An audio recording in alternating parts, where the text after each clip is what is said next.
Welcome back, everybody, to Insanity Check. I'm Skillet Sauce. Lisa Phoenix, Lisa Marie Phoenix, you know, got to have that, you know, hillbilly thing in the middle. There's Ken right there.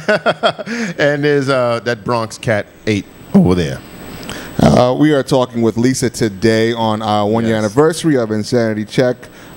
She's going to tell us how we can maybe get 2 or 3 more years out of this. She's already, you know, hooked us up to where, let me tell you how family ain't shit. All right. Okay. For all you family members out there. This needs to be said. Go ahead. All you family members out there that's texting her and telling how cute she are, y'all can kiss my ass. I've been doing this for 1 year. Yeah, cousin, you know my regular name, Cousin Skillet, Cousin Arnie, whatever you want to call. Y'all motherfuckers ain't watched the show one time, and now all of a sudden, because she's on here, y'all suck. Y'all are getting nothing but Fruit Loops for Christmas for the rest of this damn millennium. Dead up. I am Phoenix, and this is the aficionado translation. That was Skillet Sauce's rendition of saying that he loves you to all infinity and to all eternity. And this is why we need her. Yeah, exactly. Now Lisa's going to dazzle us with. Actually, she's going to show you a really cool video. I saw it earlier today. I have to say, I was actually sort of inspired, and you know, white folks usually only inspire me to kill. But this is actually good. But I'm going to let Lisa take it away. Okay. In particular, we already went over a successful Facebook campaign with Grey Poupon. Secondly, we went over a successful Pinterest campaign with Honda. The next one up, we'll be doing a successful integrated campaign that involves YouTube and Twitter by Nike. That's called Make It Count. So I'm going to let you guys watch the video, and then we'll get into the discussion. Enjoy. Right now. Hi, I'm Mike, founder of DollarShaveClub.com. What is DollarShaveClub.com? Well, for $1 a month, we send high-quality razors right to your door. Yeah, $1. Are the blades any good? No. Our blades are f***ing great. Each razor has stainless steel blades, an aloe vera lubricating strip, and a pivot head. It's so gentle a toddler could use it. And do you like spending $20 a month on brand name razors? 19 go to Roger Federer. I'm good at tennis. And do you think your razor needs a vibrating handle, a flashlight, a back scratcher, and 10 blades? Your handsome-ass grandfather had 1 blade and polio. Looking good, pop up! Stop paying for shave tech you don't need. And stop forgetting to buy your blades every month. Alejandro and I are going to ship them right to you.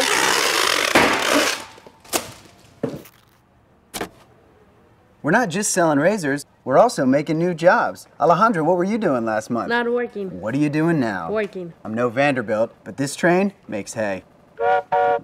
So stop forgetting to buy your blades every month and start deciding where you're going to stack all those dollar bills I'm saving you. We are DollarShaveClub.com, and the party is on.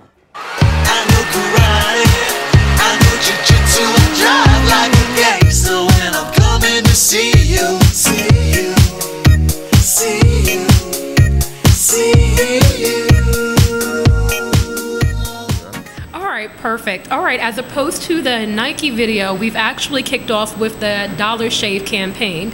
And what the Dollar Shave campaign was, as you could see hilariously enough, is it was trying to emphasize that Dollar Shave isn't good, it's fucking great. Yeah. And so it went through the motions of literally this guy walked you through the factory where you saw the multiple people, whether if it's the daughter shaving her father's head or if it's the worker that now has a job because he's working for Dollar Shave. It tried to give you that personal experience with the brand, and this went viral very quickly, and at this point it has over 9 million hits on YouTube. Wow. Now that is serious, because every time I see that, I'm like, is this a joke?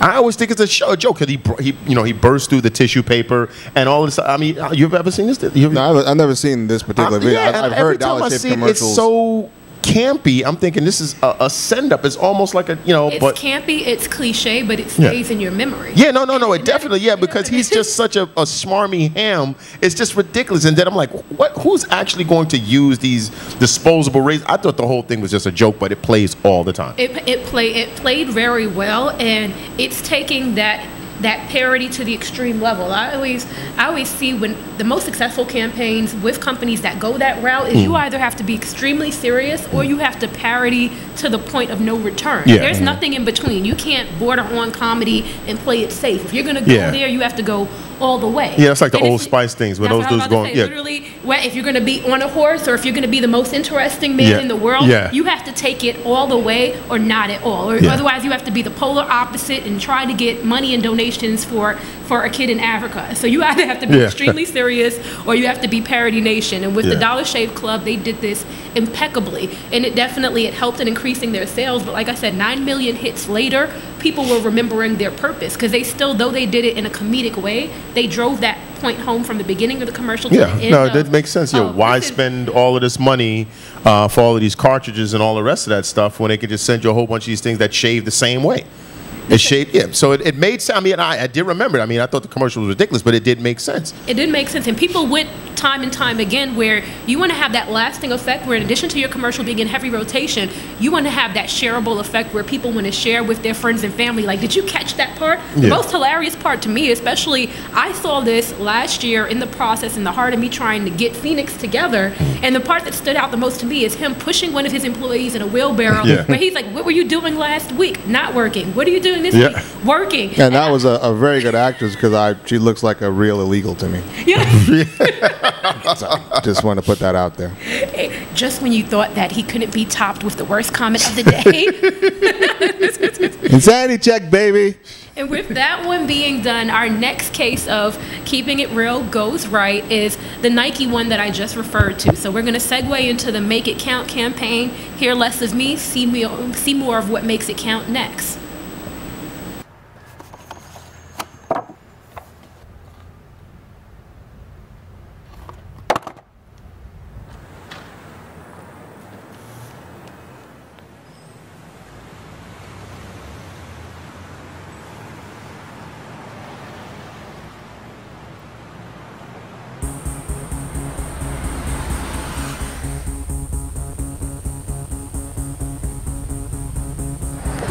Definitely make this flight, but we're cutting it close. So far the trip is off to a fairly irresponsible start. And so it begins.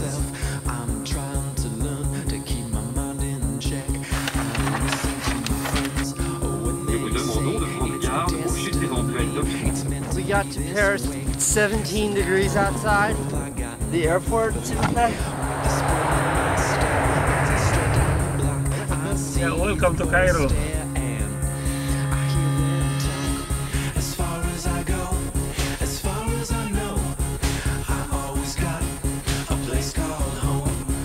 All in all, very successful. We visited Tahrir Square. We rode horses. Max almost fell off of his.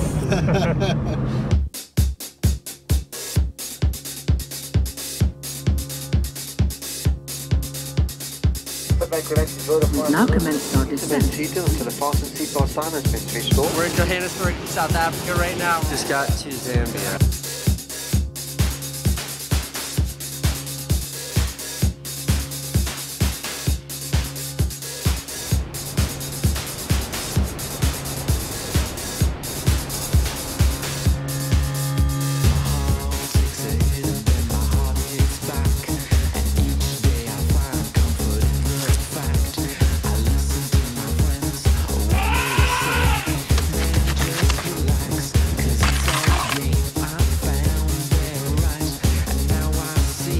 Stuck in Nairobi. We're at the Vatican right now. We're leaving Rome, renting a car. The trouble is all of the street signs are written in squiggly lines. Back in Doha. Our flight board's 2 minutes ago. We're in Bangkok. We have a terrible taxi driver. It's taken. Hey, Swanee. What's up? We forgot to eat today and I've got the shakes real bad. This is the gnarliest airplane food I've ever seen. Look at this wiener.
me to take your picture? I like that.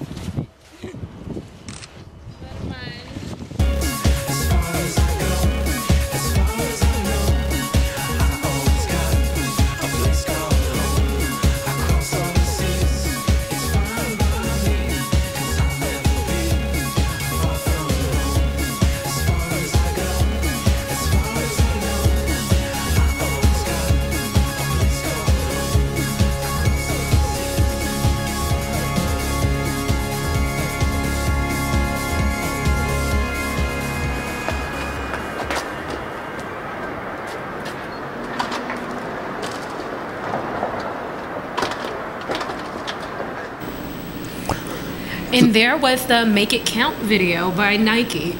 The greatest impact with that video in particular is it was actually done by Max and Casey, where they were commissioned by Nike to do a mini movie right around the time that the Fuel Band came out last year.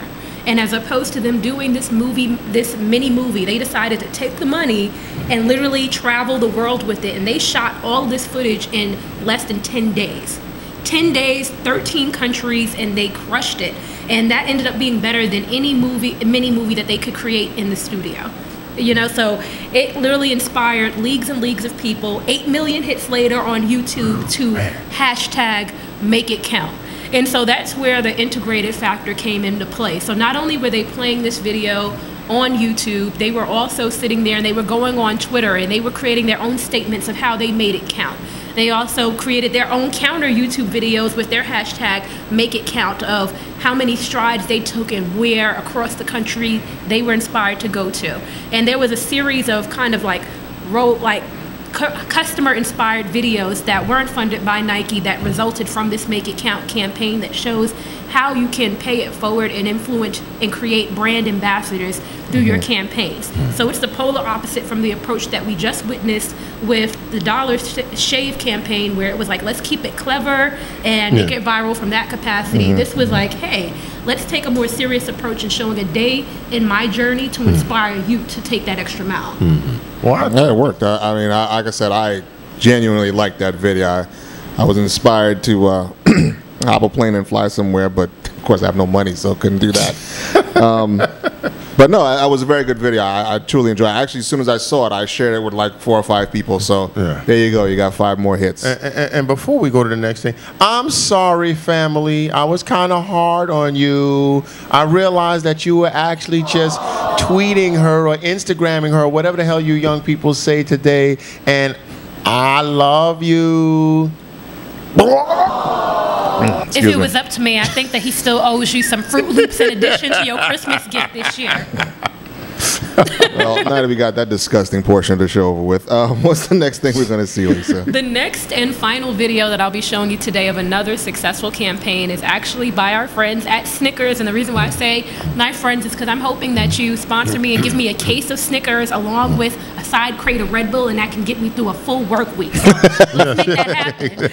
But in particular with this Snickers campaign, it's Joe Pesci and the... Which might have been, I'm sorry to cut you off, this might have been my favorite of these portions of these commercials. Which is the "You're not you when you're hungry." So let's get into it, and then we'll get into the discussion as to why this was as effective as it was. You guys grew up together? Since 3rd grade. What are you looking at? I'm not looking at it. We're not good enough for you. You look for something else? No, I don't know. What are you, big supermodels? Oh, who's us? Supermodels? What do you model, gloves? What are you doing? A girl's totally into me. Brad, eat a Snickers. Why? Because you get a little angry when you're hungry. Better? Better. So, ladies. So, losers. Stacy, relax. Sorry. You're not you when you're hungry. Snickers really satisfies. That's still effective till this day, man. Yeah, I actually happen to be a fan of Don Rickles, just in case you weren't know. Because, of course, he insults people, which is what we do here. But, Lisa, please analyze the commercial.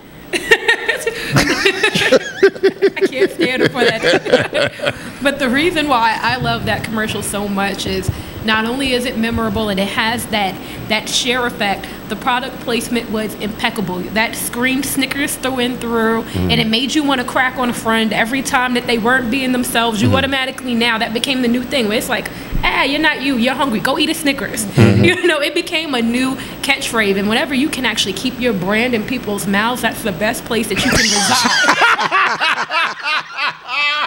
Yeah, Ba-ding-ching. Nice, nice. This is what happens when you're on our show. Sooner or later, you're just gonna blurt something vile out, whether you know it or not. Random people's mouth. Yeah. In your mouth, bitch. Please empathize with me, crowd. Hey, you said it.